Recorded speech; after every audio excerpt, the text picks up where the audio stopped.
Apa kabar pendengar? Terima kasih masih setia di saluran ID3. Karena ada banyak cerita dan kisah misteri yang membuat bulu kuduk Anda merinding. Dan sendi-sendi jiwa Anda bergejolak mendengar kisah perhororan yang saya bawakan beberapa waktu ke depan. Tapi sebelum itu, saya selalu mengingatkan bahwa hati-hati di belakang Anda. Dan jangan coba mendengarkan ini sendiri di malam hari.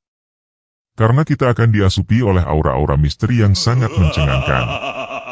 Mari sama-sama kita pasang headset, letakkan HP kalian. Atur posisi rebahan Anda. Pejamkan mata Anda untuk berimajinasi. Dan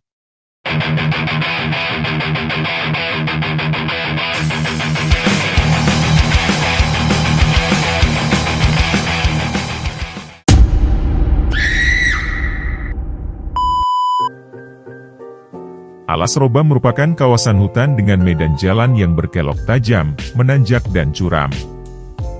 Jalan tersebut sudah ada sejak zaman Belanda dan sudah ditingkatkan oleh pemerintah untuk memudahkan dilalui masyarakat. Jalur Alas Roban ini sudah ada sejak abad 18. Jalan ini dibuka dengan sistem kerja paksa yang diberlakukan tentara Hindia Belanda. Konon para pekerja disiksa jika tidak mau membelah bukit serta hutan untuk membuka jalan tersebut. Selama pengerjaan jalan, banyak orang yang sakit lalu meninggal kelelahan dan dibiarkan begitu saja. Banyak cerita dan rumor yang beredar pada jalur Alas Roban ini. Namun cerita yang paling populer adalah tempat ini merupakan tempat pembuangan mayat. Cerita diawali dengan dua orang supir truk. Panggil saja Kiman dan Samsul. Ya, Kiman dan Samsul sudah puluhan tahun berprofesi sebagai supir daknet truk selama hampir 10 tahun. Mereka berdua membawa sayur dari kampung ke kampung yang akan mereka kirim ke kota-kota besar di Indonesia.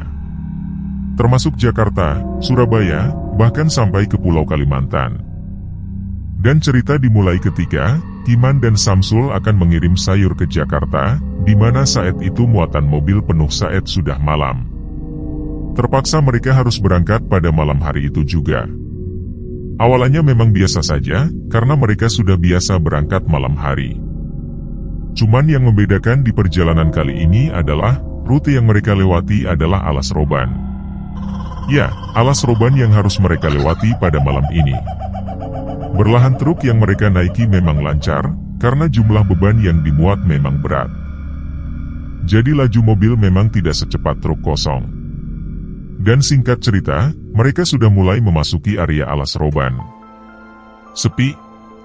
Sudah pasti karena sudah tengah malam. Hanya satu atau dua pengendara yang berpapasan. Semakin masuk ke dalam, kejanggalan mulai terasa saat kaca spion tiba-tiba menutup, dan hal ini membuat si Kiman harus membetulkannya. Alangkah terkejutnya saat tiba-tiba bergantian kaca spion sebelah kiri tiba-tiba ikut menutup juga. Hal ini jelas membuat keduanya menjadi terdiam dan bercampur hati yang was-was. Melanjutkan perjalanan, hal yang sangat mengagetkan pun terjadi. Ya, kedua kaca spion yang menutup dengan sendirinya, yang kejadian tersebut terpakas membuat Signet harus turun. Alangkah terkejutnya si supir di dalam saat melihat seorang perempuan di bayang spion yang sedang dibetulkan Signet tersebut.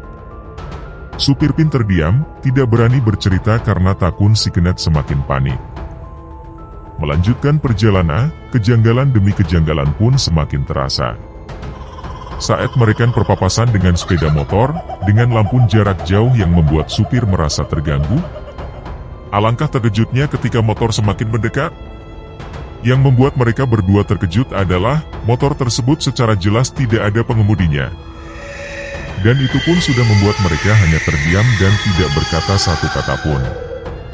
Ya, memang sungguh terlalu untuk makhluk yang satu ini. Perjalanan masih dilanjutkan dengan suasana yang sepi dan mencekam, dan keringat yang sudah membasahi kepala mereka. Hal yang sangat menakutkan dan tidak akan terlupakan pun terjadi. Ya, ketika lampu tiba-tiba mati, memang tidak lama, mungkin hanya hitungan 1 detik lampu menyala kembali, tapi itu sangat fatal, bagaimana tidak. Kejadian itu membuat kaget si supir dan membuat konsentrasi menjadi tidak stabil. Dan ketika lampu menyala, yang membuat kaget si Kiman adalah sesosok kuntilanak sudah tergelantung di kaca spion dan menghadap ke hadapan Signet tersebut. Dengan wajah yang sangat berantakan. Yang lebih menyeramkannya lagi adalah, ketika si Kiman melihat kuntilanak tersebut, sosok itu pun ikut meliriknya dan menjulurkan lidahnya. Kuntilanak yang tergelantung di spion pun tetap pada tempatnya hingga mobil keluar dari jalur alas roban. Ya, saya tidak bisa membayangkan berapa jauh panjang jalur alas roban. Yang pada saat itu si Kiman dalam posisi yang seperti itu. Sesampainya di Jakarta, Signet baru berani bercerita kepada supir. Tentu saja hal ini membuat supir dan Cat terkejut yang membuat mereka semakin waspada dan berhati-hati saat memasuki jalur alas roban. Tamat. Ending yang sangat mengkuntilkan. Pesan yang harus kita ambil dari kisah ini adalah kita selalu harus hati-hati dan sopan saat memasuki wilayah ataupun tempat yang menurut kita wilayah itu sakral atau keramat. Karena, di tempat atau dimanapun kita berada, kita mesti harus menjaga sikap dan tingkah laku kita, meskipun kita tidak dapat melihat sesuatu. Tetapi itu hanya pandangan kita. Hanya Nona Kuntil yang tahu, dan coba kita tanya rumput yang bergoyang. Saya mewakili direksi yang bertugas mengucapkan, sampai jumpa di cerita berikutnya, salam pemisterian.